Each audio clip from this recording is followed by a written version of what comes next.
क्या दुनिया में हिंदू धर्म केवल भारत तक ही सीमित है? क्या दक्षिण पूर्व एशिया के मुस्लिम बहुल देशों में भी सनातन की जड़ें मजबूत हो रही हैं? क्या ऐसा भी कोई देश है जहां इस्लाम राजधर्म है लेकिन वहां भी हजारों मंदिरों की घंटियां आज भी गूंजती हैं? और सबसे बड़ा सवाल, आखिर उस मुस्लिम देश में हिंदू धर्म कैसे पहुंचा, कैसे बचा रहा और आज उसकी स्थिति क्या है?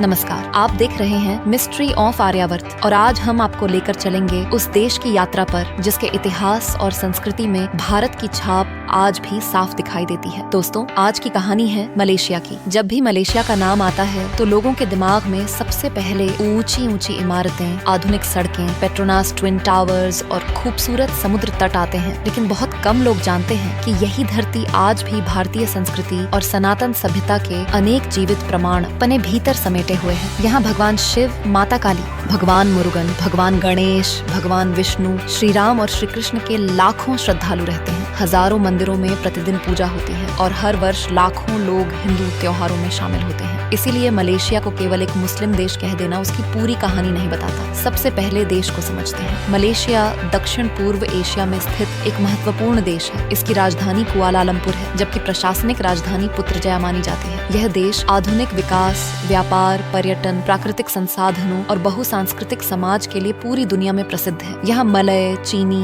भारतीय और अनेक स्थानीय समुदाय मिलकर रहते हैं। यही विविधता मलेशिया की सबसे बड़ी पहचान है। अगर जनसंख्या की बात करें तो 2026 में मलेशिया की आबादी लगभग 3.5 करोड़ के आसपास मानी जाती है। इनमें लगभग 63% लोग इस्लाम को मानते हैं और बौद्ध धर्म दूसरा सबसे बड़ा धर्म है। इसके बाद ईसाई धर्म और फिर हिंदू धर्म आता है। आधिकारिक आंकड़ों के अनुसार यहाँ लगभग 19 से 20 लाख हिंदू रहते हैं, जो कुल आबादी का लगभग 6% है। यही कारण है कि भारत के बाहर सबसे बड़े हिंदू समुदायों में मलेशिया का नाम भी लिया जाता है। मलेशिया में हिंदू सबसे अधिक सेलांगोर, पेराक, पेनांग, नेगेरी सेम्बिलान और कुआलालंपुर जैसे क्षेत्रों में बसे हुए हैं। इन इलाकों में भारतीय बाजार, मंदिर, सांस्कृतिक संस्थाएं, पारंपरिक भोजन और तमिल भाषा का प्रभाव आसानी से देखा जा सकता है। मलेशिया में आज हिंदू शिक्षा, व्यापार, उद्योग, चिकित्सा, इंजीनियरिंग, सूचना प्रौद्योगिकी, सरकारी सेवाओं और राजनीति तक में महत्वपूर्ण भूमिका निभा रहे हैं। इसके अलावा तेलुगु, मलयाली, पंजाबी, नेपाली और अन्य भारतीय मूल के समुदाय भी यहाँ रहते हैं। लेकिन सबसे हैरान करने वाली बात यह है कि मलेशिया में आज भी भारतीय संस्कृति की झलक केवल मंदिरों तक सीमित नहीं है। मलय भाषा में सैकड़ों ऐसे शब्द मिलते हैं जिनकी जड़ें संस्कृत में हैं। उदाहरण के लिए राजा, बहासा, नेगारा, मंत्री, आगम, पुस्तक, महासागर और सेतु जैसे शब्द आज भी आम बोलचाल और सरकारी कामकाज में सुनाए देते हैं। यह दिखाता है कि भारतीय संस्कृति का प्रभाव केवल धर्म तक सीमित नहीं रहा, बल्कि भाषा और समाज का भी हिस्सा बन गया। इतना ही नहीं, मलेशिया के कई ऐतिहासिक स्थलों, संग्रहालयों और पुरातात्विक केंद्रों में प्राचीन हिंदू सभ्यता से जुड़े अवशेष आज भी सुरक्षित रखे गए हैं। शिवलिंग, प्राचीन मूर्तियां,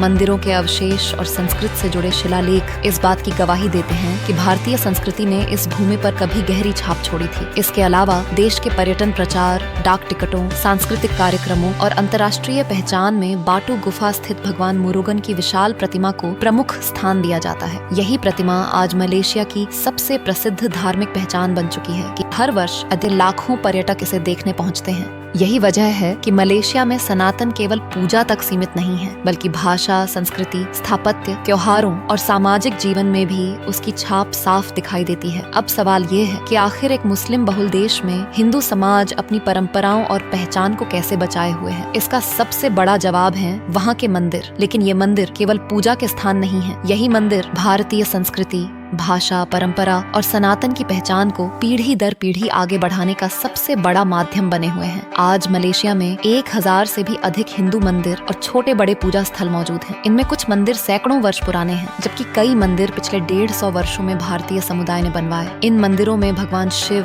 भगवान विष्णु, भगवान गणेश, भगवान मुरुगन, माता काली, श्री राम, श्री कृष्ण और हनुमान जी की नियमित पूजा होती है। इन सभी मंदिरों में सबसे प्रसिद्ध है बाटू गुफा मंदिर। अगर आपने कभी मलेशिया की तस्वीरें देखी होंगी तो एक विशाल सुनहरी प्रतिमा जरूर देखी होगी। यह भगवान मुरुगन की प्रतिमा है, जिसकी ऊंचाई लगभग 42 मीटर है। इसे दुनिया की सबसे ऊंची भगवान मुरुगन की प्रतिमाओं में गिना जाता है। इसकी भव्यता इतनी अद्भुत है कि पहली बार देखने वाला व्यक्ति कुछ क्षणों के लिए वहीं ठहर जाता है। इस प्रतिमा के पीछे लाखों वर्ष पुरानी विशाल चूना पत्थर की प्राकृतिक गुफाएं हैं। इन गुफाओं तक पहुँचने के लिए 200 72 रंगीन सीढ़ियां चढ़नी पड़ती हैं। ऊपर पहुंचने पर प्राकृतिक गुफा के भीतर बना मंदिर श्रद्धालुओं को एक अलग ही आध्यात्मिक अनुभव कराता है। हर वर्ष लाखों श्रद्धालु यहाँ दर्शन करने आते हैं। केवल हिंदू ही नहीं बल्कि दुनिया भर से आने वाले पर्यटक भी इस स्थान को देखने पहुँचते हैं। अब बात करते हैं उस पर्व की जिसने बाटू गुफा को पूरी दुनिया में प्रसिद्ध कर दिया। यह पर्व है थाईपुसम। यह केवल एक त्योहार नहीं बल्कि आस्था, तपस्या और समर्पण का अद्भुत प्रतीक माना जाता है। इस अवसर पर लाखों श्रद्धालु भगवान मुरुगन की आराधना के लिए कई किलोमीटर पैदल यात्रा करते हैं। अनेक भक्त अपने कंधों पर कावड़ी उठाकर चलते हैं। कुछ लोग कठिन व्रत रखते हैं जबकि कई श्रद्धालु अपने शरीर में छोटे छोटे छेदन कर अपनी श्रद्धा व्यक्त करते हैं। उनका विश्वास है कि यह भगवान के प्रति समर्पण और मनोकामना पूर्ण होने पर आभार व्यक्त करने का माध्यम है। थाईपुसम के दौरान पूरा क्षेत्र भक्ति के रंग में रंग जाता है। ढोल नगाड़ों की गूंज,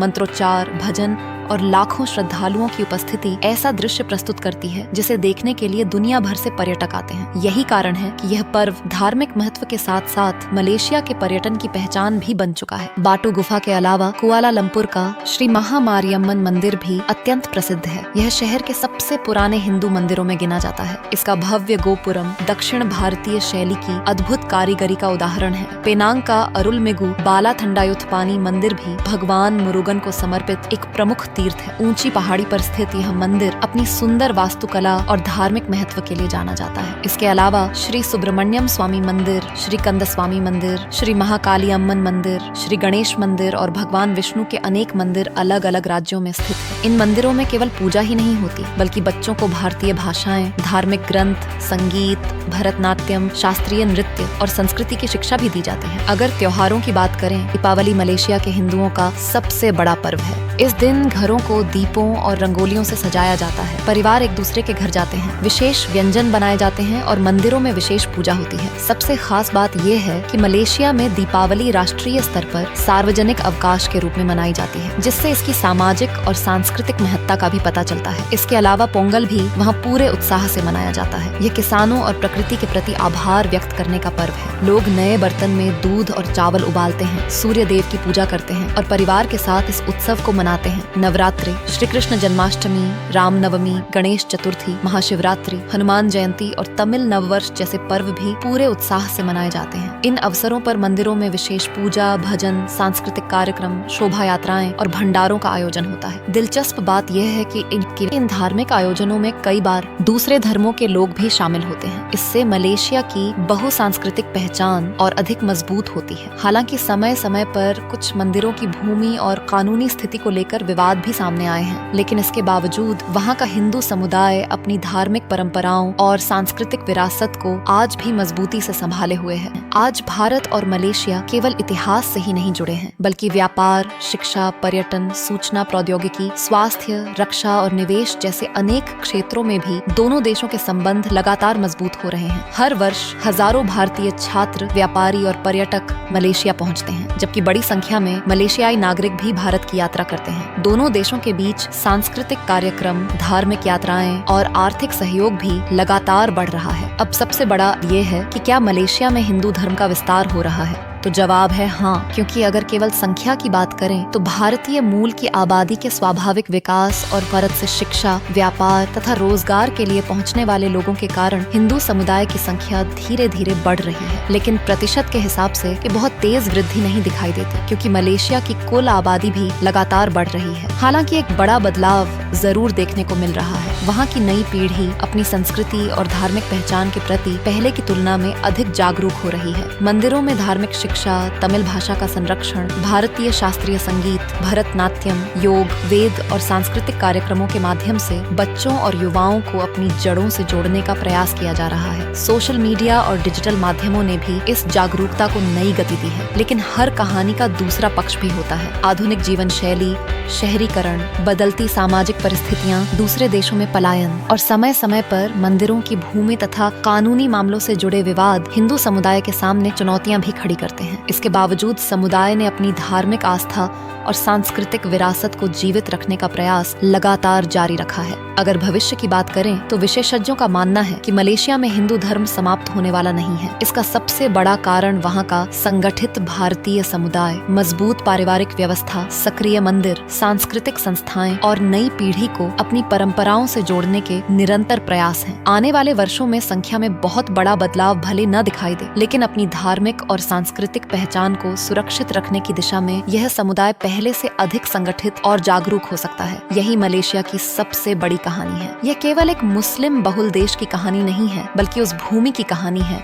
जहाँ समय के साथ राज बदलते रहे, धर्म बदलते रहे, लेकिन संस्कृति की अनेक परतें आज भी जीवित हैं। आज भी वहाँ मंदिरों की घंटियां गूंजती हैं, दीपावली पूरे उत्साह से मनाई जाती है, थाई पूसम में लाखों श्रद्धालु शामिल होते हैं। भारतीय मूल के परिवार अपनी परंपराओं को गर्व के साथ आगे बढ़ा रहे हैं और आने वाली पीढ़ियों को अपनी जड़ों से जोड़ रहे हैं। शायद यही इतिहास हमें सबसे बड़ी सीख देता है। किसी भी सभ्यता की असली ताकत केवल उसकी सेना या उसकी संपत्ति नहीं होती, बल्कि उसकी संस्कृति, उसका ज्ञान, उसकी भाषा और उसके संस्कार होते हैं। सीमाएं बदल सकती हैं, शासन बदल सकते हैं, लेकिन अगर संस्कृति जीवित रहे तो इतिहास कभी खत्म नहीं होता। और मलेशिया इसकी सबसे बड़ी मिसाल है। एक ऐसा देश जहां आधुनिक गगनचुंबी इमारतों के बीच आज भी सनातन की धड़कन सुनाई देती है। अगर आपको यह जानकारी पसंद आई हो तो इस वीडियो को लाइक कर अधिक से अधिक लोगों तक जरूर पहुंचाइए। इसके अलावा ऐसी ही रोचक जानकारियों को जानने के लिए सब्सक्राइब करें हमारे चैनल मिस्ट्री ऑफ आर्यावर्त को एवं बेल आइकन भी दबाएं। तो मिलते हैं अगले वीडियो में। जय हिंद, जय सिया राम।